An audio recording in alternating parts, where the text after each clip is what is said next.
A paz de nosso Senhor Jesus Cristo, salve Maria Santíssima. Desde já agradeço pela atenção e pelo seu tempo. E o vídeo de hoje, a parte 3 e final, sobre a Virgem Maria na patrística. Como que foi o desenvolvimento dos aspectos teológicos e mariológicos na história do cristianismo. E no dia de hoje é muito especial, pois celebramos o ofício da memória da bem-aventurada Virgem Maria, Mãe da Igreja. Vimos no último vídeo que ela é Mãe de Deus e é também Mãe da Igreja. Fique comigo até o final desse vídeo. Se ainda não é inscrito, inscreva-se, compartilhe com outras pessoas e deixe aí seu comentário. O título Maria, Mãe da Igreja, embora já utilizado por Santo Ambrósio no século IV, voltou a ser utilizado como um dos frutos do Concílio Vaticano II, no debate sobre o lugar de Maria na Igreja. Por vezes, se chegou a pedir que aparecesse no capítulo 8 da Lumen Gentium, um dos documentos do Concílio Vaticano II, que trata exatamente sobre a bem-aventurada Virgem Maria, Mãe de Deus, no mistério de Cristo e da Igreja. O título, Maria, Mãe da Igreja, o que não aconteceu, embora haja referências como Mãe dos Homens, no Lumen Gentium número 69. Todavia, mesmo não aparecendo o título Maria, Mãe da Igreja, na Lumen Gentium, podemos dizer que, de certa forma, esse título já estava ligado ao documento, visto que o Papa São Paulo VI, no discurso de encerramento da terceira sessão do concílio, o promulga como título honorífico, como podemos ver. Para a glória da Virgem e para o nosso conforto, proclamamos Maria Santíssima, Mãe da Igreja, isto é, de todo o povo de Deus. E podemos nos perguntar inicialmente qual a importância e a relevância de Maria como mãe da Igreja. Considerando a importância do mistério da maternidade espiritual de Maria, que na espera do Espírito no Pentecostes, conforme está em Atos 1, do versículo 14, nunca mais parou de ocupar-se e de curar maternalmente da igreja peregrina no templo.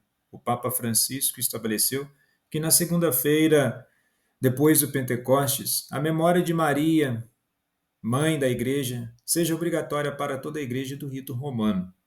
E o desejo é que esta celebração, agora para toda a igreja, recorde a todos os discípulos de Cristo que, se queremos crescer e enchermos-nos do amor de Deus, é preciso enraizar a nossa vida sobre três realidades: na cruz, na hóstia e na Virgem. Cruz, hóstia et Virgo.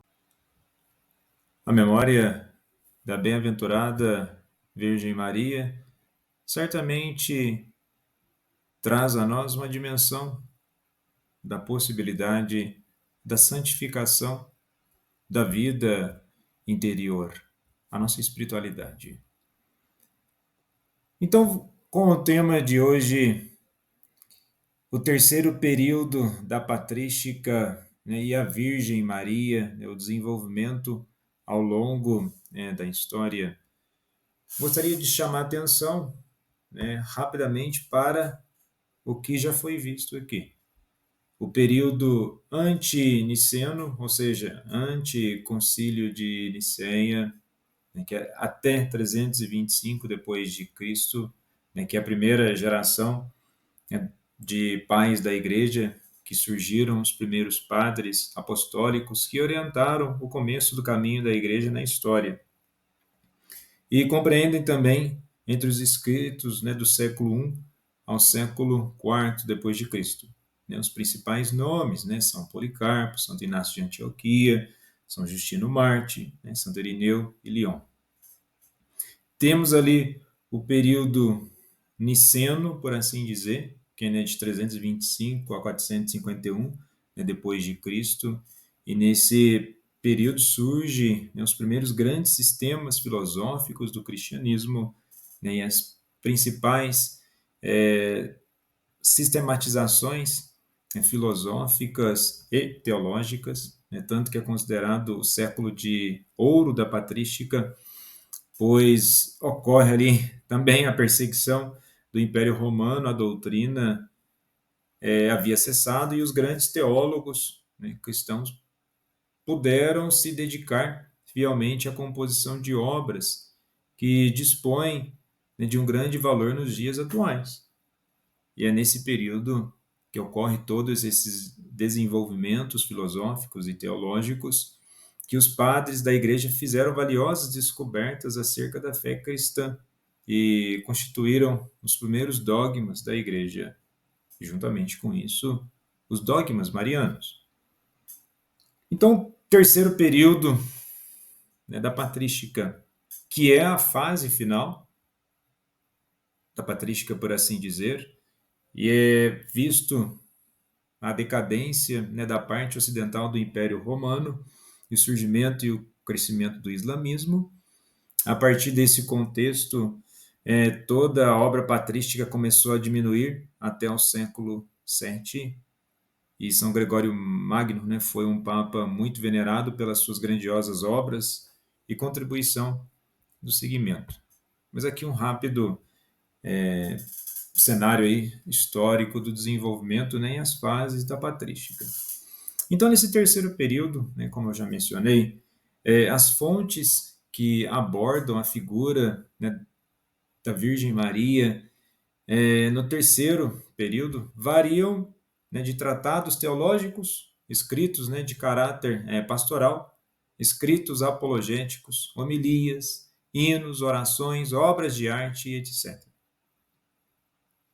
E no final da Idade Patrística, a Mariologia alcançou o ápice, né, sobretudo no Oriente, e as expressões de entusiasmo e de arrebatamento aparecem não só na hinologia, ou seja, no estudo dos hinos, mas também nas homilias dos ilustres monges e patriarcas, né, como Germano de Constantinopla, André de Creta e João Damasceno. Né? E a devoção mariana interessa-se também em coletar histórias sobre a vida da Virgem Maria e sobre as circunstâncias de sua dormição. Então, aquilo que diz respeito, né, da vida de Maria no século VIII, quando já abundam, né, esses materiais que não carecem de interesse teológico e literário. Temos aí alguns autores que começam a ordenar cronologicamente o desenvolvimento dos acontecimentos e dos mistérios da vida de Nossa Senhora. Não se trata de uma adoração, não se trata de nenhuma idolatria, mas simplesmente buscar todo esse enriquecimento sobre a história da Mãe de Deus. O monge bizantino Epifânio de Constantinopla, em que viveu no final do século VIII e início do século IX, escreveu a mais antiga vida de Maria, né, sob o título Tratado sobre a Vida e os Anos da Santa Mãe de Deus. É uma das mais antigas vidas de Maria. A obra ela vai compor esse texto dessa análise da vida de Nossa Senhora e trata-se de um relato importantíssimo para a Mariologia. Sua leitura e meditação, que suscita na alma e no espírito do fiel uma moção interior semelhante à experiência do escrever, né? Um ícone seguindo os cânones da iconografia do Oriente cristão. O próprio autor é consciente de que antes dele ninguém escreveu um relato cronológico que teria abarcado todos os dados conhecidos sobre o itinerário de vida da Virgem. O monge, né, propõe recorrer somente à fonte que considera dignas de fé, e não simplesmente especulações. Né? Essas obras dignas, obras dignas de fé, né, sólidas e verdadeiras. Então, o tratado oferece uma visão que se tinha sobre Maria no século VIII, na Igreja Bizantina do Oriente, sobretudo nos círculos monásticos. Influenciado pela crise iconoclasta, o autor provoca uma reação e renova os sentimentos do povo, engrandecendo-lhe a devoção a Theotokos, ou seja, a Mãe de Deus, e a veneração das imagens e relíquias, como, por exemplo, uma Fórion de Constantinopla. A Virgem Maria é apresentada como modelo das pessoas consagradas na vida ascética e, por isso, desenvolve com muito interesse o tema da presença de Maria no Templo de Jerusalém, no grupo dos discípulos e das mulheres que seguiam Jesus e os apóstolos.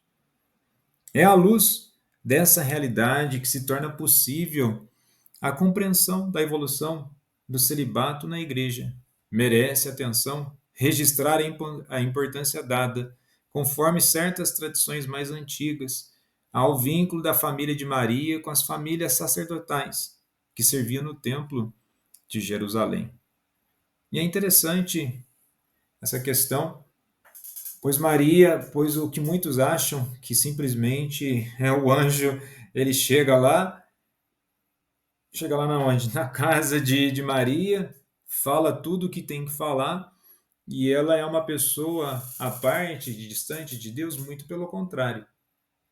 Maria, como uma boa mulher judia, ela tem a sua espiritualidade, é temente a Deus. Ela não está simplesmente ali como uma mera coadjuvante da história da salvação, ela participa diretamente na história da salvação. E a santidade de Maria, definida como imaculada, é para Epifânio uma verdade que está fora de qualquer dúvida. A gloriosa dormição de Theotokos é apresentada como a mais significativa realidade da vida da igreja primitiva. E é interessante, né, essa vida de Maria, né, no que trata daquilo, novamente, não é uma adoração, não é uma desconfiguração da palavra de Deus, muito pelo contrário. Né? O que é ser devoto? É buscar uma espiritualidade. E a espiritualidade mariana, ela tem por base, até conforme nós já vimos nas duas partes anteriores, é uma base cristológica. É desenvolver a espiritualidade mariana é uma experiência com o próprio Cristo, pois o desenvolvimento de Nossa Senhora ao longo da história da salvação foi o desenvolvimento, o crescimento, né, do próprio Cristo na sua história. Então, esta vida de Maria servia de leitura edificante nas igrejas, sobretudo nos mosteiros.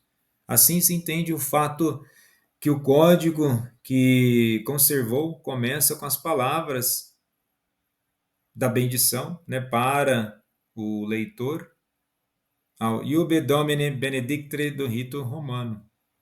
E, segundo Epifânio, Maria é mãe dos viventes, em sentido mais profundo do que Eva. É a causa de vida porque deu à luz a vida.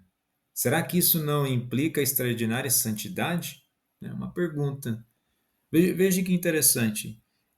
Até mesmo na leitura de hoje, né, da liturgia diária, né, a primeira leitura da missa, traz exatamente essa questão, né, de um comparativo que aqui podemos colocar, né, Gênesis 3, do versículo 9 ao 15, depois versículo 20, essa questão de Eva, né? E aqui o comentário não se trata de uma penalização da pessoa, né? Mas faz esse comparativo, né? Se Eva, né, na desobediência, Maria vence pela a obediência. E é interessante esse comparativo.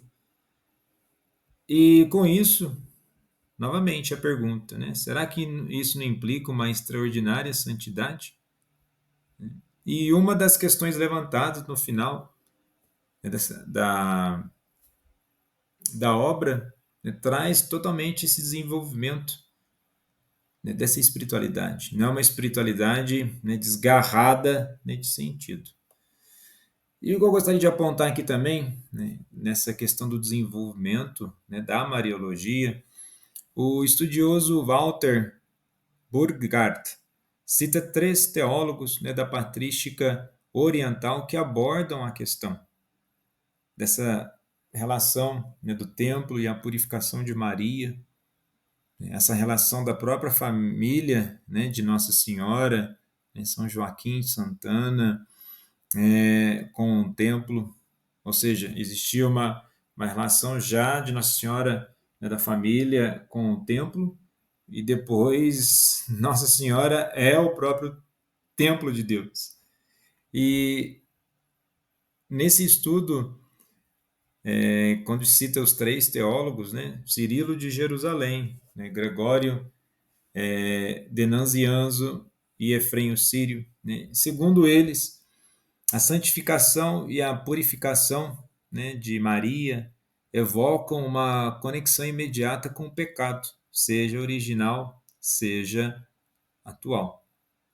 E no caso da Virgem Maria, se entende bem o contexto se o compreendermos como crescimento na santidade, que o católico chama de graça, né, concedida por Deus na ordem divina maternidade. E tal santificação não teria como objeto o perdão, e sim um aumento na intimidade da união.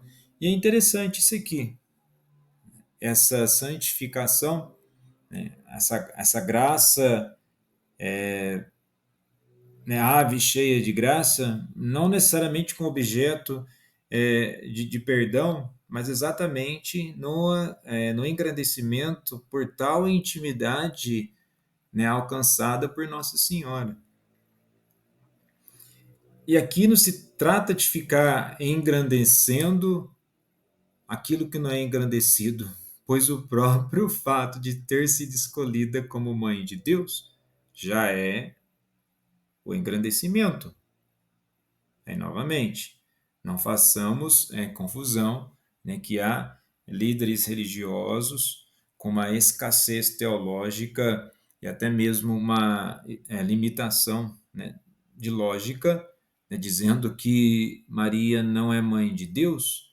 Eles não estão fazendo uma oposição a Maria, eles fazem diretamente uma oposição e até mesmo uma, vamos dizer assim, uma precipitação, né, teológica, para não dizer uma heresia, já dizendo de que, ao falar de Maria, eles negam a própria natureza, né, divina, de Cristo, porque não tem como separar algo. O que seria separar esse algo? É, lembram da união hipostática, né, que é exatamente a natureza divina e a natureza humana de Jesus, elas são uma só. Então, e como eu mencionei no vídeo anterior, não vou aqui prolongar sobre essa questão, falar, né, desses que decidem ficar o tempo todo falando contra Nossa Senhora, eles não estão necessariamente fazendo uma oposição à Nossa Senhora, mas fazem a oposição ao próprio Cristo, né? E aquele que faz oposição ao Cristo é um anticristo, né? Mas vamos aqui para essa questão da santificação de Maria, né? Esse aumento na intimidade da união. Então, como eu mencionei no início do vídeo, essa memória, né, da bem-aventurada Virgem Maria, né, na patrística, né, hoje, como mãe da igreja, essa intimidade. E ao olharmos para esse modelo de fé, ou se quisermos colocar como um arquétipo, ou seja, uma construção de consciência, de intimidade com Deus, um modelo de obediência e um mundo tão carente e desfalecido, né, de estruturas sólidas de crença, olhar para Maria nos traz essa dimensão. Então, portanto, em Maria é possível contemplar dois tipos de santidade: uma impecabilidade, por assim dizer, fruto da natureza, e outra como fruto da graça. E antes do Concílio de Éfeso, né, o Oriente cristão era consciente da santidade de Maria e reconhecia como algo especial. Inclusive, pode-se perceber passageiramente uma concepção que rivalizou com a de Cristo na sua pura ausência do pecado. Então vejamos bem, não está dizendo que no cristianismo não houve momentos, né, de confusão teológica, né? O que eu estou falando de confusão teológica? Se em algum momento lá atrás houve correntes que quiseram equiparar essa ausência de pecado, né, de Jesus, certamente, como já vimos também aqui, surgiram, né, os doutores, né, os pais da igreja, dizendo: olha, são coisas, a impecabilidade de Nossa Senhora é mediante a graça alcançado pela encarnação de Jesus. Então, a impecabilidade é no sentido da graça, sim, santificante de Deus, mas existe o mérito da graça de Nossa Senhora. O sim, ele não é desgarrado e desprovido da vida da pessoa. Bom, Epifânio faz atenção quanto à expressão de que Maria foi agraciada de todas as maneiras, pois sabe que deve tratar com cuidado.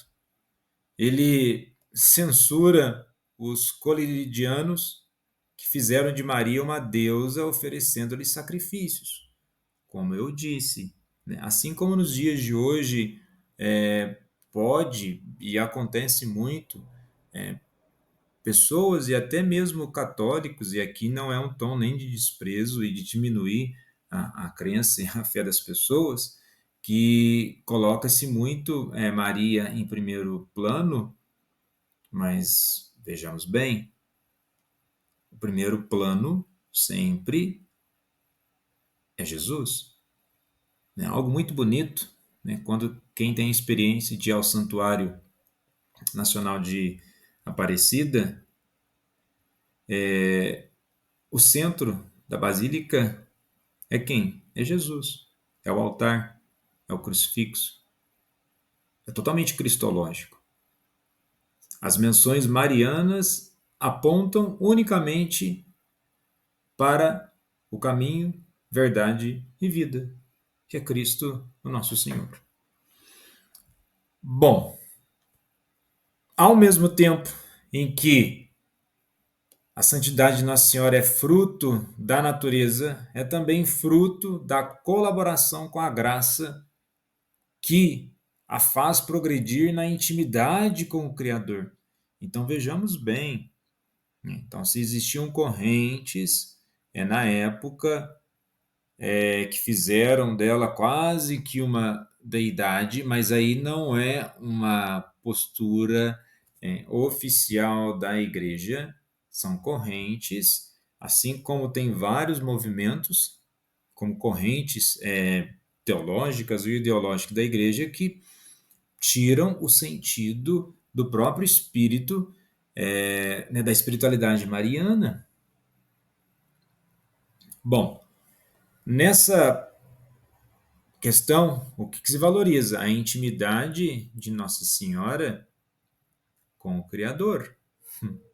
E a ideia que melhor explica a teologia aqui de Epifânio sobre a santidade de Maria está contida na seguinte afirmação: embora Maria seja notavelmente boa, embora seja santa, embora deva ser honrada, não há de ser adorada. ponto.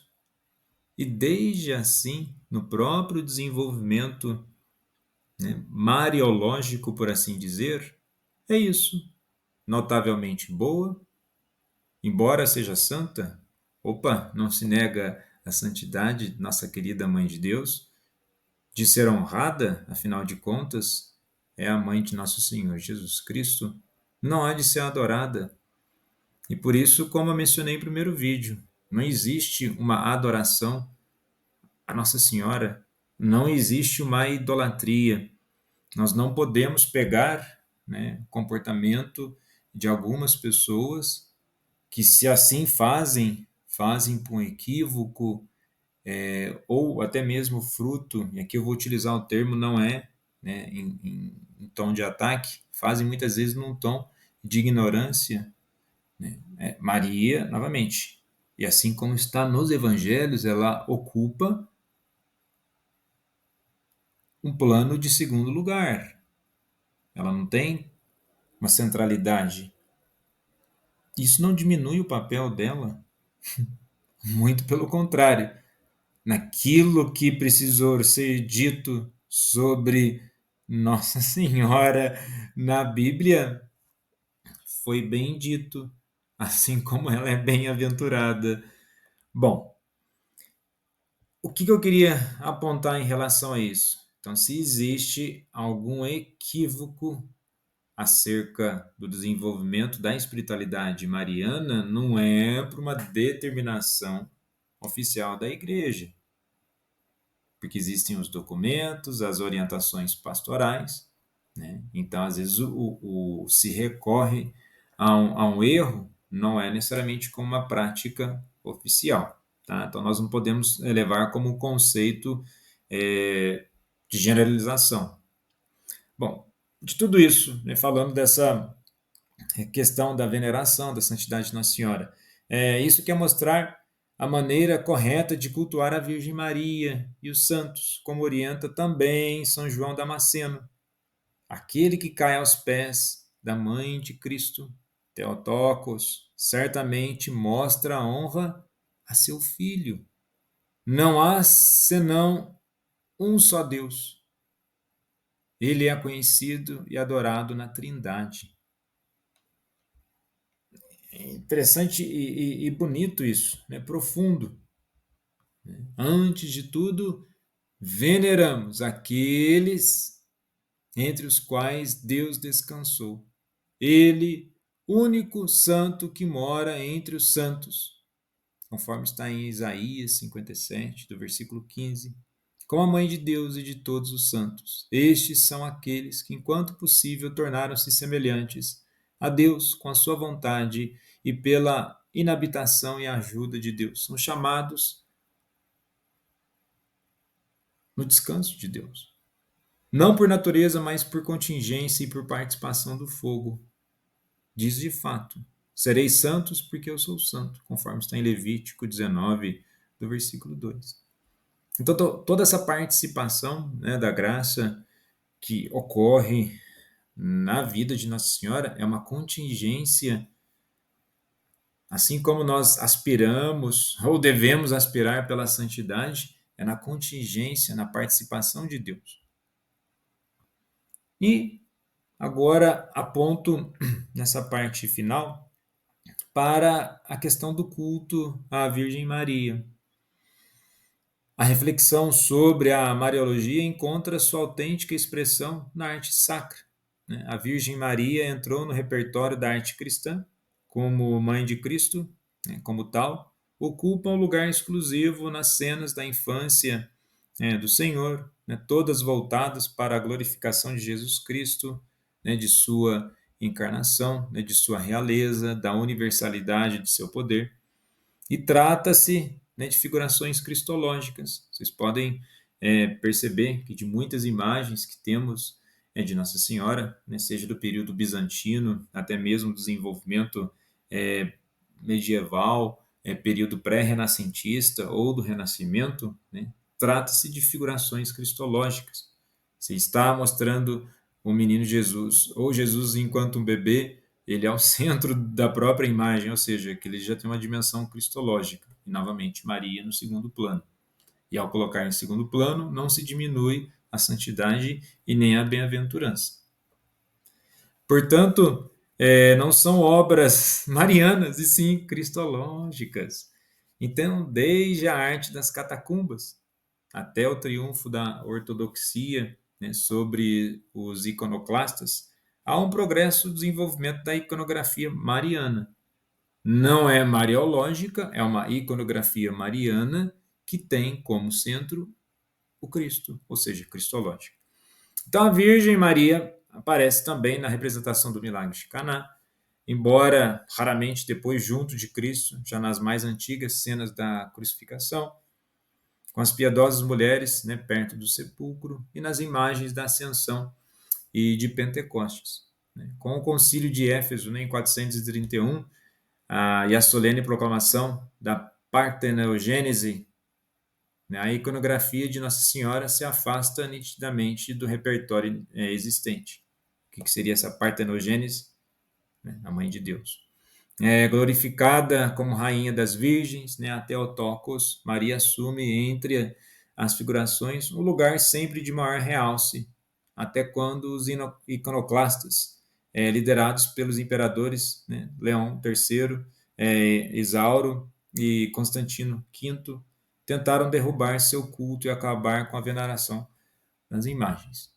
Então, João Damasceno é um dos maiores doutores da Mariologia e grande defensor do culto das sagradas imagens, além dos panegíricos, né, sobre a Assunção, escreveu uma apologia em favor da veneração das imagens sagradas, onde diz: nós veneramos a tua imagem, nós veneramos tudo que é teu, os teus ministros, os teus amigos e antes desses, tua mãe, a mãe de Deus.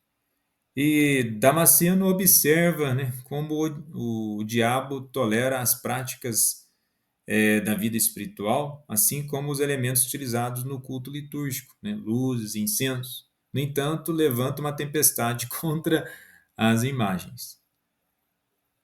Sofrônio, né, o patriarca de Jerusalém, no seu livro Jardim Espiritual, narra o ciúme do demônio contra as imagens.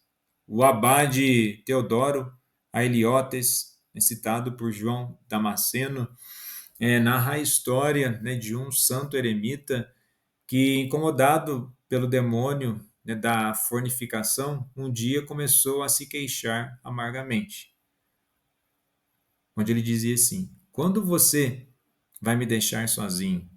Ele disse para o diabo: vai embora de mim, você e eu envelhecemos juntos. E o diabo apareceu dizendo: jura-me que você vai guardar o que estou prestes a dizer a si mesmo? Eu não vou te incomodar mais.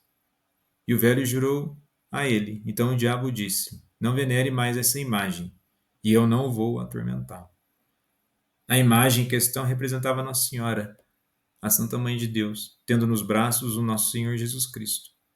Na verdade, o demônio da fornificação se esforçou para afastá-lo do culto à imagem de Nossa Senhora, em vez de tentar o homem velho a impureza, pois sabia que o antigo mal era maior do que a fornificação. Então vejamos, né? O culto não se trata de idolatria, certo? Se ocorre algum comportamento, né, individualizado, né, algo muito ali subjetivo, não se pode considerar isso como uma questão que deve se generalizar, que existe uma adoração à Nossa Senhora, nem ser descartado. E quando pensamos, né, na Virgem Maria, na iconografia, temos aí sobre os traços da Mãe de Deus, né, Dionísio de Furná apresenta um retrato que inspira a arte iconográfica. A Santíssima Mãe de Deus era de estatura mediana, alguns dizem que também ela tinha de altura 3 braços, né, da cor do trigo, com os cabelos louros e os olhos claros e belos, as sobrancelhas longas, nariz médio, mão longa com os dedos delgados, era simples, humilde e natural. Ativa, gostava, né, de, por assim dizer, de roupas de cor natural, né, como testemunho do Maforion, né, um manto, que se encontra, né, no templo a ela dedicado. Então, trazendo exatamente uma característica, né, simples de Nossa Senhora. E o terceiro cânone do Quarto Concílio de Constantinopla, né, o oitavo, né, concílio ali ecumênico, na versão do bibliotecário Anastácio, determina: decretamos que a sagrada imagem de nosso Senhor Jesus Cristo, libertador e salvador de todos, seja venerado com a mesma honra que o livro dos Santos Evangelhos. Do mesmo modo também a imagem da Imaculada, sua mãe e genitora de Deus, Maria. Novamente, para não haver aí entendimento errado da teologia, genitora de Deus, não vamos aqui, né, os que estudaram a teologia, a filosofia, nós não estamos falando, né, do princípio gerador da essência divina, mas nós estamos falando de Jesus enquanto Deus encarnado.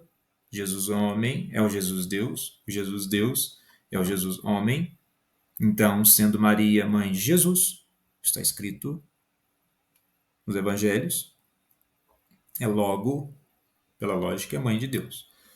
Bom, então aqui, nessa conclusão, sem a pretensão de exaurir, né, o tema sobre a Virgem Maria na patrística, eu poderia aqui apenas pegar de um desses pais da igreja e falar sobre Nossa Senhora, né, mas quis aqui no mês de maio trazer essa reflexão na patrística, né, mostrando aí que na tradição da igreja, né, tem esse desenvolvimento da Mariologia, não se trata de uma idolatria, e sim no desenvolvimento de uma espiritualidade.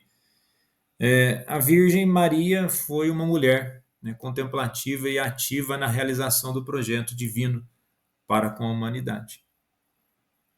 Quem bebe das fontes da patrística percebe como os textos dos padres da igreja possuem um dinamismo de moldar a alma e conduzi-lo para a verdadeira meta da teologia, né, a teoria, que é a contemplação do mistério de Deus. Hoje, a patrística pode oferecer uma importante contribuição na recuperação da dimensão do mistério na vida da igreja. E não podemos achar que aquilo que foi da tradição deve ser descartado. O Papa Francisco observa que a Virgem Maria despertou, né, os pescadores para a contemplação do mistério de Deus. A Virgem Maria, ela traz essa espiritualidade cristológica. Você fala, mas não é uma espiritualidade mariana? Sim, a espiritualidade mariana, ela tem como centro Jesus. E aí cabe aqui a orientação. Se não tiver como centro Jesus, cuidado.